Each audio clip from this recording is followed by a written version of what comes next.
বিসমিল্লাহির রহমানির রহিম। আউযুবিল্লাহি মিনাশ শাইতানির রাজিম। যাই হোক, মানুষ অনেক না বুঝে অনেক পাপ করে, না জানিয়ে অনেক পাপ করে, যে পাপগুলা সমাজে খুব ক্ষতিকর হয়ে থাকে। না জানিয়ে না বুঝে মানুষের ব্যঙ্গ করা, মানুষের অপমান করা, তারপরে আরও কিছু জিনিস আছে। যেমন উদাহরণ, একটা লোক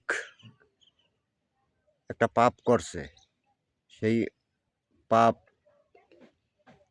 যদি উন্মুক্ত না করিয়ে ডাইকে ডাইকে তাকে শাসন করে ভালো করা যায়, তা সেই জিনিসটাই সৌন্দর্য হয়। আল্লাহ পাক বলছে যে, যে ব্যক্তি আমার এক বান্দার পাপ ডাইকে রাখবে, আমি তার পাপগুলা ডাইকে রাখবো।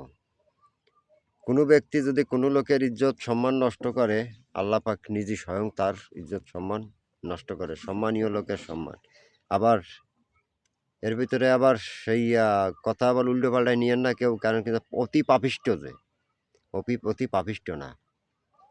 যেমন কিছু কিছু জিনিস আছে, মানুষ ভুল করে অনেক কিছু করে হালায়, সেই ভুল কাজগুলা থেকে যদি সে শুধরে আহে, সেই সুযোগটা একজন মানুষের দেওয়াটা উচিত। হয়তো মানুষ না বুঝে অনেক কিছু করে। আর আবেগ এমন একটা জিনিস, আবেগ, অতি আবেগ ভালো না। অতি ভক্ত, ওই যে কয় না চোরের লক্ষণ, বেশি আবেগ ভালো না। এই যে অনেক লোক আজকে এই ফুটবল খেলা নিয়ে মারা গেছে, তারপর অনেক বিভিন্ন ধরনের, এই যে একটা মাইয়ে যে কাজটা করছে, তার বুকের কাপড় উড়িয়া জায়গায় হেলাইছে, এগুলো আজকে সমাজে প্রচার হয়ে গেছে।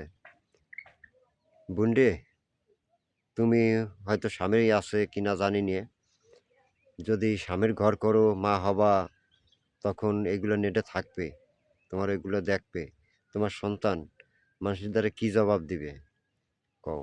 একটা খারাপ মহিলাও কিন্তু তার চরিত্র চায়না রোডে বাড়ি করে দিতি, তারা এইভাবে প্রচার করে দিতি। তুমি কামড়া করলা কি? সময় আছে, আল্লাহর কাছে ক্ষমা চাও, আল্লাহ মাফ করে দিতেও পারে। অতি আবেগে যারা এই যে মেসিরে বাপ ডাকছো, স্বামী ডাকছো, কি করছো, কি ভুলটা তুমি করছো জানো? এই আবেগটুক যদি তোমার মা বাপ ভাই বোন তাদের প্রতি দেখাইতা, তাহলে কতই না ভালো হইতো। এই আবেগটুক যদি তুমি তোমার ইসলামের জন্য দেখাইতা, তবেও ভালো হইতো। একটা ওয়াজের মাঠ সাজানোর জন্যে যদি তুমি এই আবেগটা দেখাইতা, কত ভালো হইতো, মানুষ কত ভালো হইতো। আল্লাহ পাক, মানুষ তোমার ভালো কোক না কোক, মহান আল্লাহ পাক তোমার এই জিনিসটা আল্লাহ পাকের কাছে থাকতো, আল্লাহ পাকের খাতায় তোমার নাম লেখা থাকতো। তুমি যা করছো তাও লেখা আছে। হায় রে মানুষ, বাপ মলিভারও গরু জবাই দিয়ে খাওয়াইতে চাও না, অথচ সামান্যটা খেলার জন্যই গরু ছাগল মোষ জবাই দিয়ে খাওয়াও, খাইতেছো অতি আনন্দ অতি উৎসাহে। হায় খোদা, হায় রে দুনিয়া, খেলাইতেছে কোথায় ইহুদি, খেলাইতেছে খ্রিস্টান। মুসলমান ভাই ভাই মুসলমান মরিয়া শেষ হয়ে যায়, তার জন্য এই আবেগ দেখাও না। এই যে সামান্য ইন্ডিয়ায় যা করতেছে মুসলমানের, এই আবেগটা তো কেউ দেখাইল না ভাই।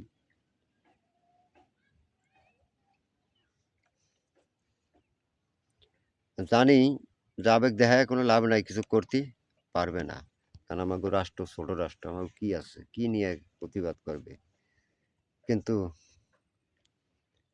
ঝড় বন্যা তুফান যাই কিছুই আসুক, মোকাবেলা করার ক্ষমতা পৃথিবীতে কোনো মানুষেরই নেই।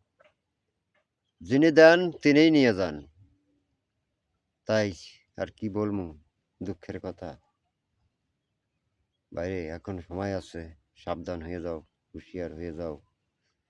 চোখ আছে দেখার জন্যে, কান আছে শোনার জন্যে, ভালো খারাপ পথ দুইটা, তুমি কোন পথে যাবা। ভালো পথে আইলে মানুষ ভালো সমালোচনা করে, খারাপ পথে গেলে মানুষ খারাপ সমালোচনা করে। সমালোচনার ঝড় খুব ভয়াবহ।